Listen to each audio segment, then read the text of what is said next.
I'm Sharon Betters, and you are listening to a Help and Hope podcast produced by Mark Inc. Ministries. Our conversation today is with Christina Fox.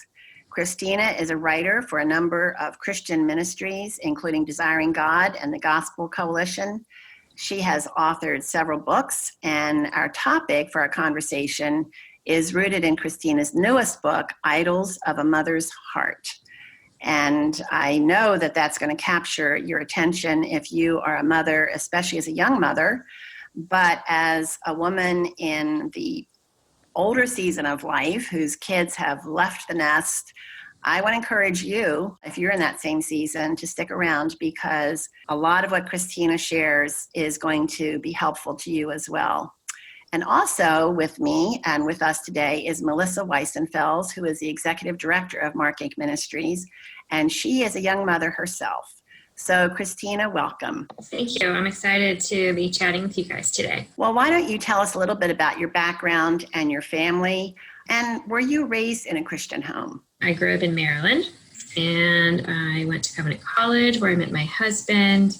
And we have two sons, 11 and 14, whom I'm currently homeschooling. My background is actually in counseling. I have my master's in counseling. I think that's why a lot of my books kind of focus on things like emotions, or in terms of this book, idolatry. I was raised in a Christian home. Just excited to talk about this topic. Well, we are too. And one of the reasons Melissa is jumping in is because Melissa, you're a young mother, and why don't you tell us a little bit about yourself? Yes, I'm excited to cover this topic today. I think it's something that, as a mother, we all struggle with. I have two children. Currently, they are 9 and 10 years old. So it is definitely, I've gone through the early seasons of motherhood and the trials and struggles that come along with little ones. Now that we're entering preteen, I'm looking kind of forward, and reading some of Christina's topics in her book really was convicting to me about preparing my heart as a mother, raising my children, preparing them for the teenage years, and of course, the empty nest at the end. Christina, what have been some of your biggest challenges in motherhood? Really, I would say remembering that I'm not on my own, and that this role as a mom, this ministry of motherhood, if you will, that it's not all up to me. I do tend to rest in my own strength a lot, my own wisdom, and think that if I just followed these 10 steps or read this next book, that I would kind of have it all together. And so the Lord is showing me over and over that no, what you need is me. And I am always with you, and you can draw from my wisdom and my strength. And that's an ongoing lesson that I continue to have to learn.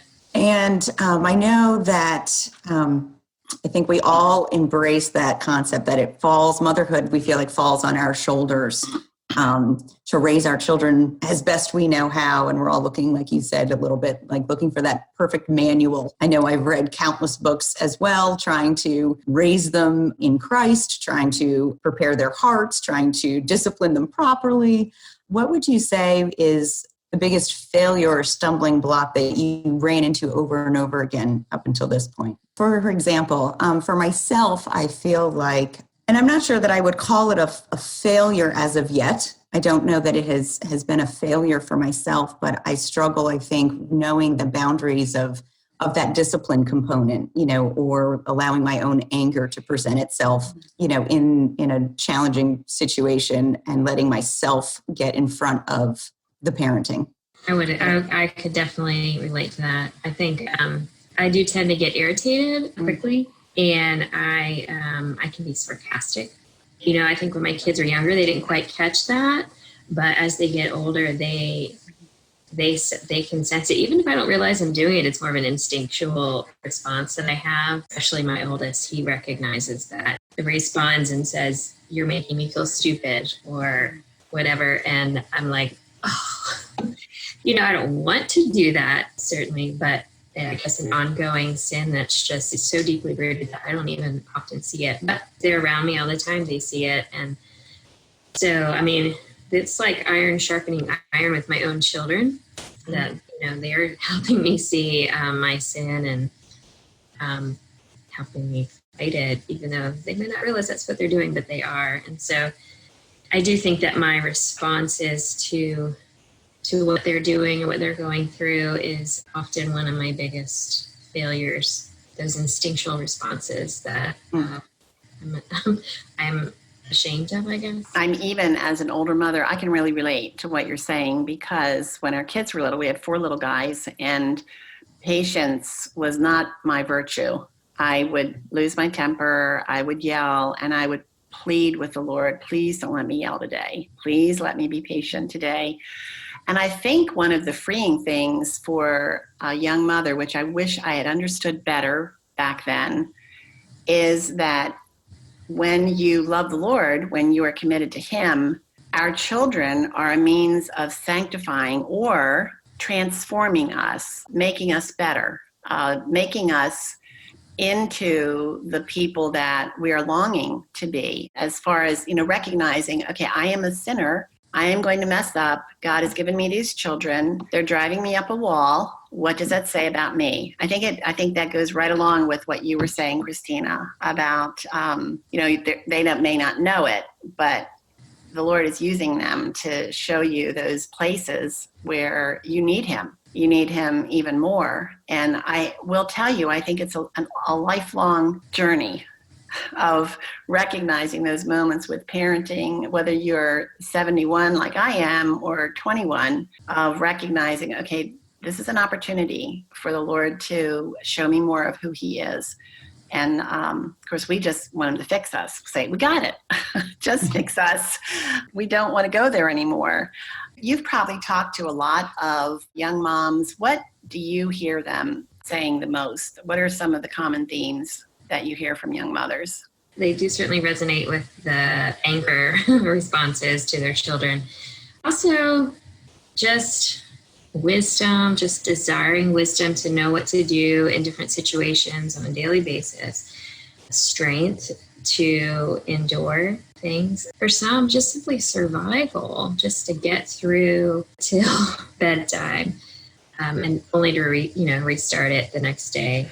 Well, I think you address a lot of those in your book, Idols of a Mother's Heart, and sometimes, naming it, calling, owning, this is an idol, gives us a whole different perspective on how to respond to the struggles that we have. But, some people might bristle at the idea of children being an idol or anything about parenting being an idol. So why don't you help us understand what you're talking about when you say idols? Yeah, we often think of an idol like what the Israelites worshipped when they made a calf out of gold.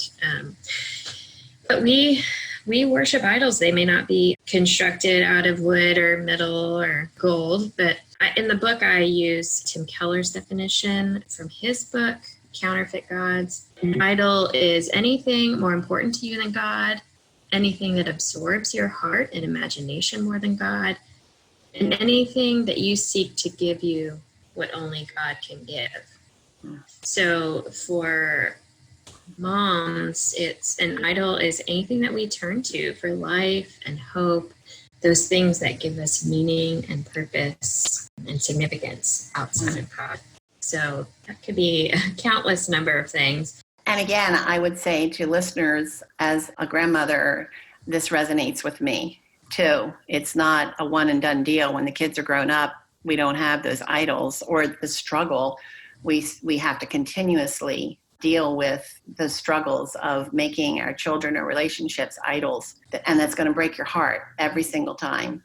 Eventually, your heart is going to be broken when we do that. So, Christina, in your book, you cover a lot of these, and you break them down into topics that we can really connect with and embrace. And I want to start with the first one. In today's society, parents are more and more consumed with their children and their activities, their behavior. And I often buy into believing that the more I do for my 2 kids, somehow the better they will be, or really the better parent I'll appear to be. Can you speak of how this way of thinking can easily lead to our children becoming an idol of our hearts? It's hard to think of a person or a child being an idol, but they can be. I mean, as moms, our whole life seems to revolve around our children. We devote so much of our energy, our thoughts, our emotions, everything into the raising of these children. And they need us to do all that. They can't do it themselves. And so, over the years, we find ourselves just poured into them, and ultimately with the goal of them being successful and fruitful in society. And so when something doesn't go right with that, whether they don't appreciate what we've done for them, or we don't see the evidence of the work that we've poured into them, all of those things can make them become an idol, where we find our meaning in our children and who they are and what they're turning out to be. We find our value as people in the work that we do. So in all those ways and more, our children can be an idol of our heart. Well, I can think about myself, and as a pastor's wife, coming to church with 4 children, and pastors' wives are single women on Sundays, and whenever there are events, their pastor husband is working, and so she's on her own. I was on my own with these 4 little kids, and I can't even number how many times I was humiliated by their behavior. And so hearing me say that I was humiliated by their behavior, to me is saying, because your focus was on the wrong thing. Now as an adult, I didn't know how to break that chain on me of being a people pleaser, because that's part of what I've struggled with all of my life anyway, but especially with parenting that, and I come back to encourage mothers who struggle with this, is if your relationship to the Lord is one where you want to honor him and glorify him, that's a moment of saying, okay, Lord, there's a lesson here for me somewhere. This is about my heart, and not recognizing that my children have sinful hearts. This is a reminder, and there's something in this for me in my relationship to you. I think that can be a freeing thing. It's hard because you have to die to self and all those other things. But the idea of our children are part of what gives us an identity. So if they're good, we're good. I really appreciated one of the things that you talked about was about comfort being an idol. And I resonated with that. Can you explain what you mean? Because at first I didn't know. I didn't understand what you were talking about. But then the more I got into it, I thought, yep, I know all about that feeling. So why don't you help us understand that? Well, do you ever feel like weary and worn after a long day with the kids, and you find yourself just, wanting some relief from that? Maybe you're like, I just want to lay down and binge watch my favorite drama. Or maybe you look, all day you've been looking forward to just sitting down with your, favorite sweet or salty treat, just being by yourself and not having to answer to anyone's calls for help. Idle comfort is just something that we turn to kind of numb ourselves to, like our struggles and challenges of the day. They're kind of a temporary reward to help us forget. For moms, it's kind of an escape. And so when we turn to things to provide that comfort, we're turning to something else to kind of save and rescue us instead of Christ. And so with the idol of comfort, I just kind of unpack what that might look like for us as moms, and how we might turn to temporary solutions to give us comfort that really only God can give us. But how do we know when we've reached the level of it becoming an idol versus, an acceptable comfort for the day, or an escape that's truly a gift that God's kind of put in our place to let us refresh ourselves? Like, how do we differentiate between those two? I kind of look at it as things that become a need. Like, I need this every afternoon, and if I don't have it, then I get angry. I respond in anger. So I felt that way. When my kids were little, I would literally think, I need a soda. I deserve it after all that I've gone through today. And I need it to get me through to the rest of the day. And when those things become like a daily, almost kind of a ritual where you turn to things as a need, as a thing that you deserve, I think that can be an indicator. It certainly gives us many things that just give us rest when we need it, or give us comfort, and those are, gifts. But when they become necessary, and things that we turn to automatically instead of the Lord, I think we find them to be a substitute for Him. I think that's kind of the pushing point. And I think probably one of the ways we can identify that is, you mentioned it a little bit, is our response. Because I'm thinking back to when our kids were little and I couldn't wait for bedtime. I couldn't wait. Sometimes I would read them books so that I knew we were going to put them to sleep. Mm-hmm. And sometimes I would fall asleep while I was reading the books to them. And if they gave me a hard time about bedtime, I was furious. I could not, I couldn't seem to get myself under control, which I know that's not what God tells us, that we can choose self-control.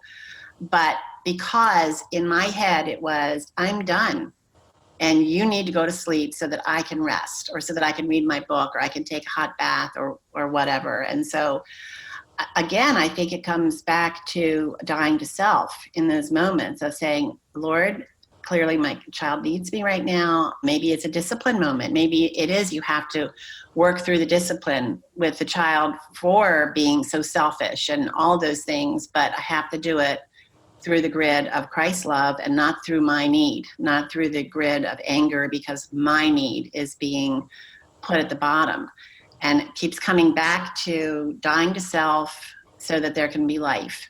And it's so hard because mothers, I know everybody has to do it, but it seems like it's every minute when they spill that orange juice. And why couldn't it have been water instead of the sugary drink, or that I'm going to be sticking my feet on this for the next 3 days and I just washed the kitchen floor, and those kinds of things. I think we need to give grace to one another, that those things, it's a battle, it's a war. God did not give us children and say, okay, now be perfect. So how do we extend grace to one another?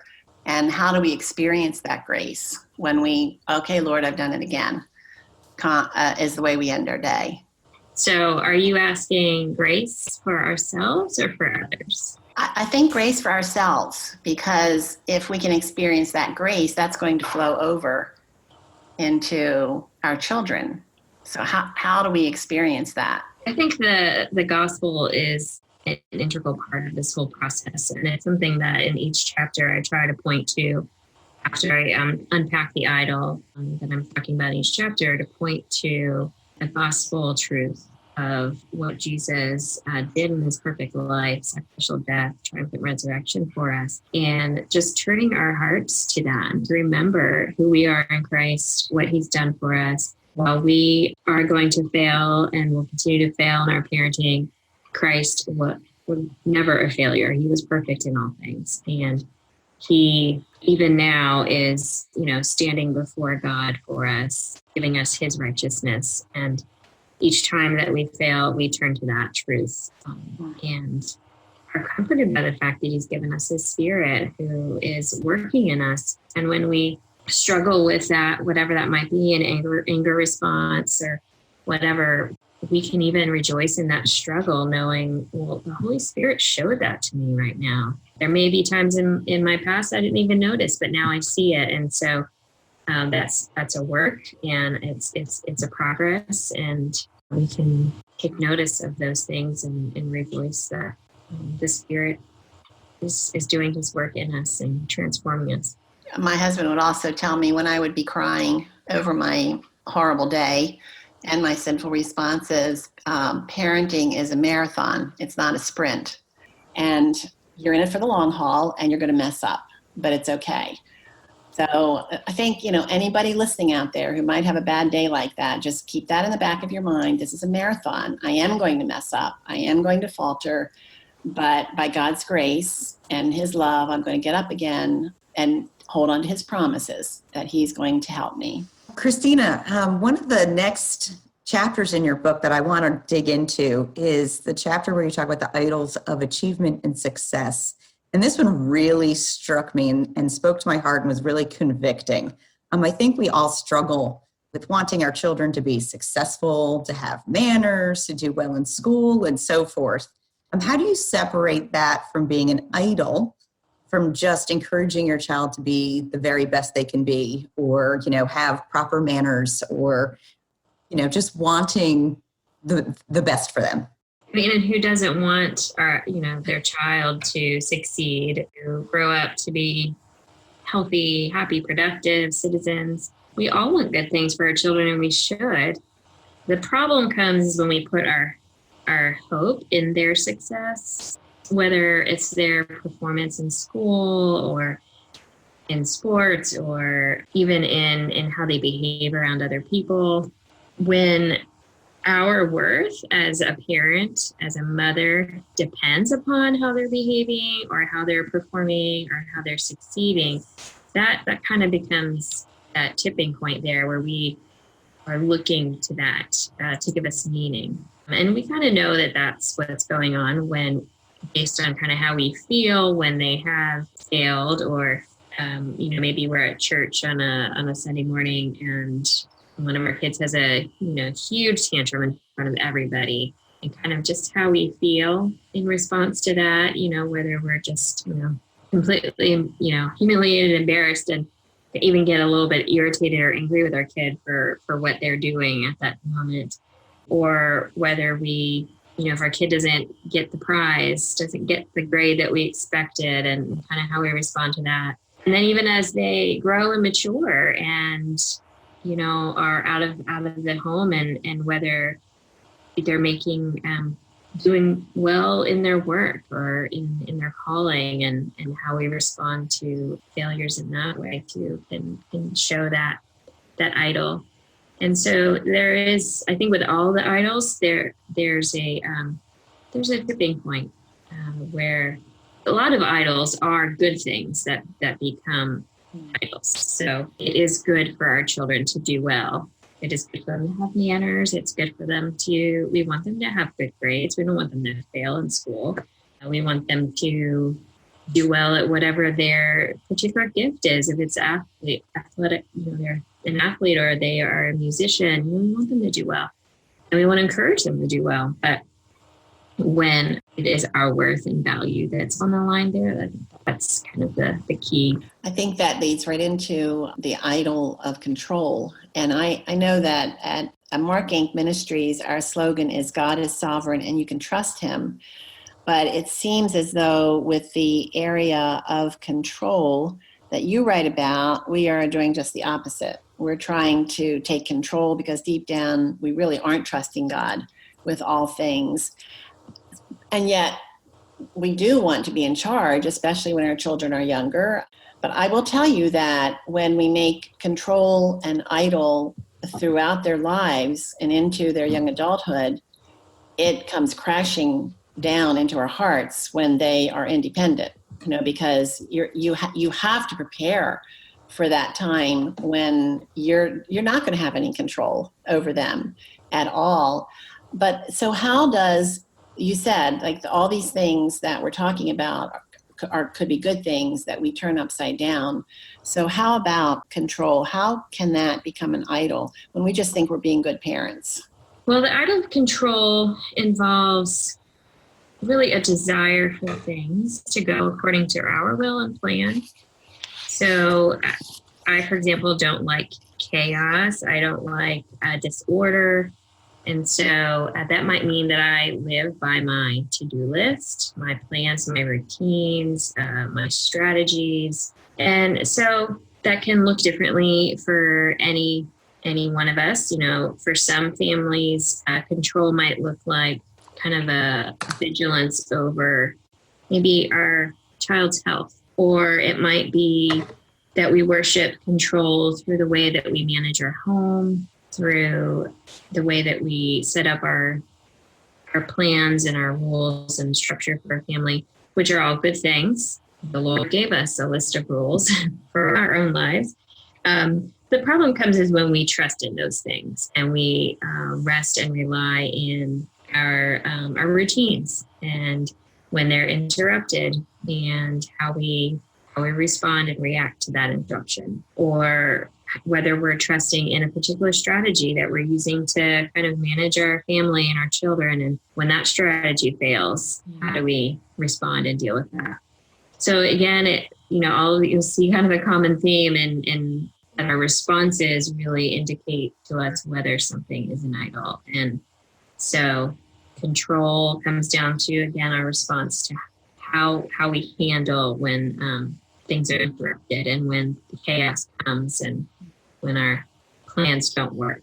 Because the reality is our plans typically don't work, and chaos is all around us. And that grace that we were talking about before is really what sustains us through all of that. And having that renewed each day, and the promise of it being renewed each day, can bring great comfort. I know that's where I have found myself, when the day goes awry and tomorrow comes, it's like, a deep breath of, okay, today, that reminder that he really is in control and has a plan even in the mess that's all around us. The last topic you cover in the book is the idol of approval. And again, as you said, all of these can be good, but there is that tipping point. It seems like the world is judging your parenting. Well, judging everything really, but judging parenting based on how your children are performing and eventually what they end up doing with their lives when they reach adulthood. I know it's something I think about regularly, their strengths in school and what might you want to be when you grow up and those types of things. And I know I worry about what other people are thinking all the time about my parenting, and I have a feeling most other moms can relate to that too. So what does the idol of approval really look like, if you can unpack that for us, and how do we combat it? So the idol of approval involves a longing to be accepted by others. Kind of stems from that belief that we must be loved or accepted in order for life to have meaning for us. Care most about what others think of us, fear of man, like you mentioned. In terms of motherhood, it can involve what our children think of us.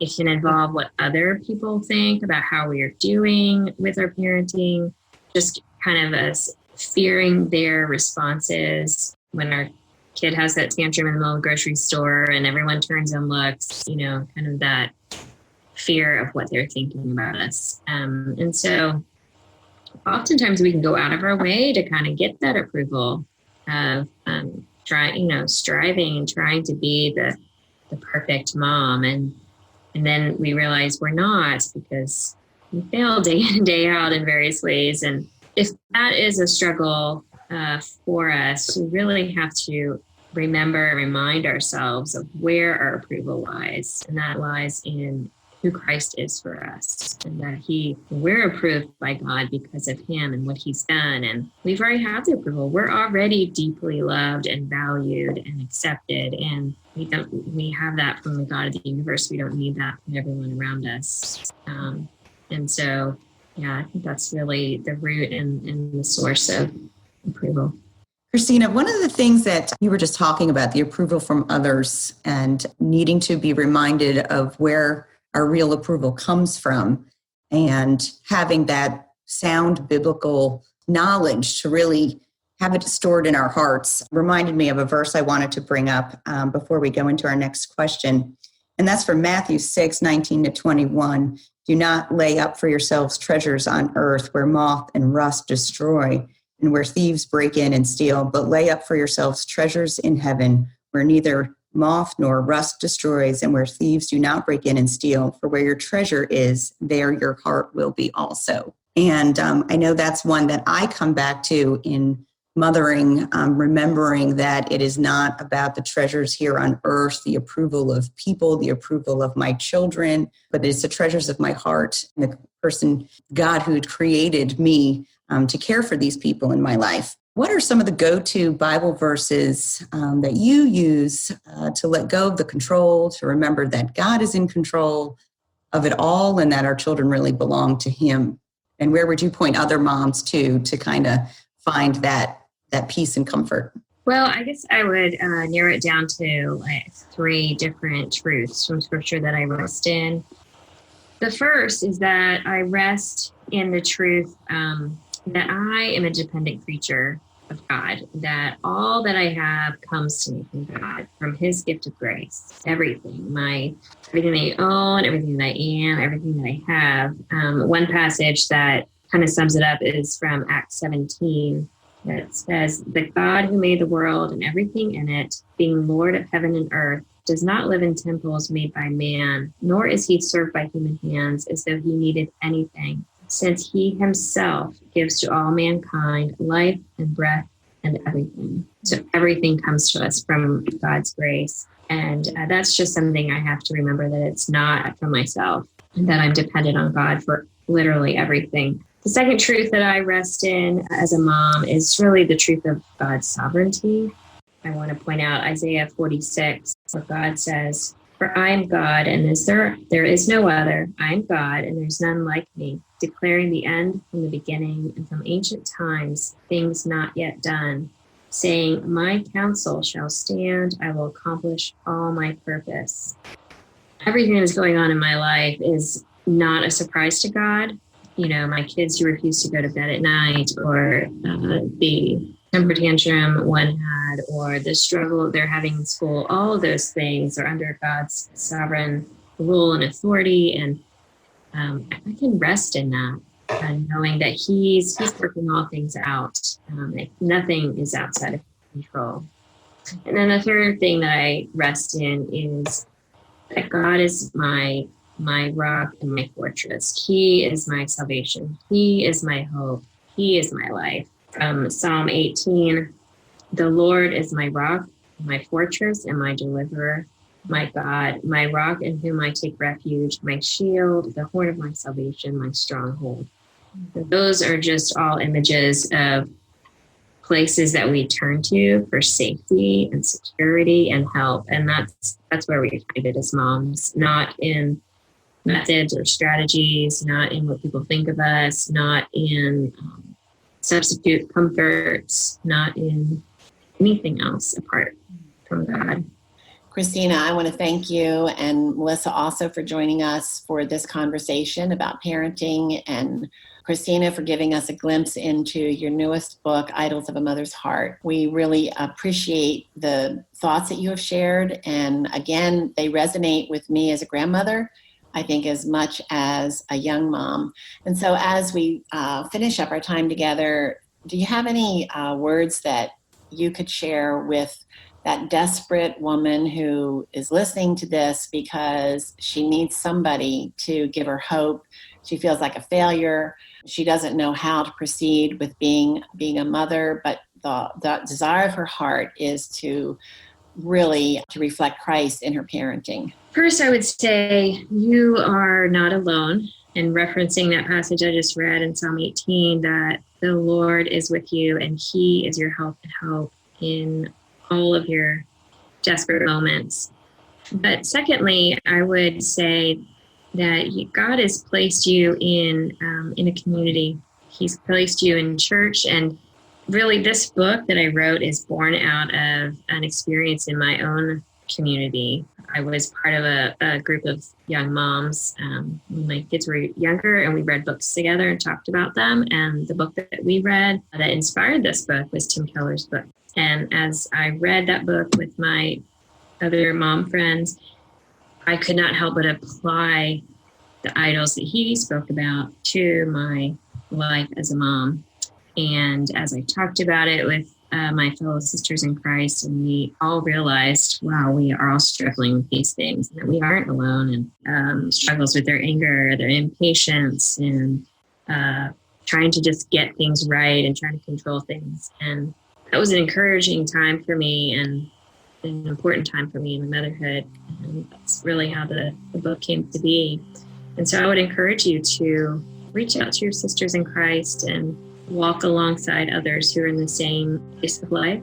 And not only the same place, to other sisters who are further along in their journey, and hear from them. I think that one of the things of this whole interview showed is that all of us, though different different seasons of our own motherhood, we kind of all resonated with these things, and we realized that we all have that struggle, and that we really need each other to kind of encourage and exhort us further along the journey. Alyssa Weisenfels and I have been talking with Christina Fox, who is the author of Idols of a Mother's Heart, among many other books. You can learn more from Christina when you visit her blog at ChristinaFox.com. And I hope that you'll pass on to your friends this conversation because of the help and the hope that it will give to a parent, no matter what season of life they are in. The vision of Mark Inc. Ministries is to offer help and hope in a way that equips, encourages, and enables people to walk by faith. And I want to invite you to visit markinc.org, where you're going to find more free resources, discover more conversations that address life crises that are often experienced in isolation. And I think parenting could be one of those crises that we experience in isolation unless we take Christina up on the counsel that she's given to us. But some other topics are terminal illness, grief, depression, adultery, caregiving, special needs, and many more. We would love to hear from you of how this conversation has encouraged you, and I want to thank you for listening.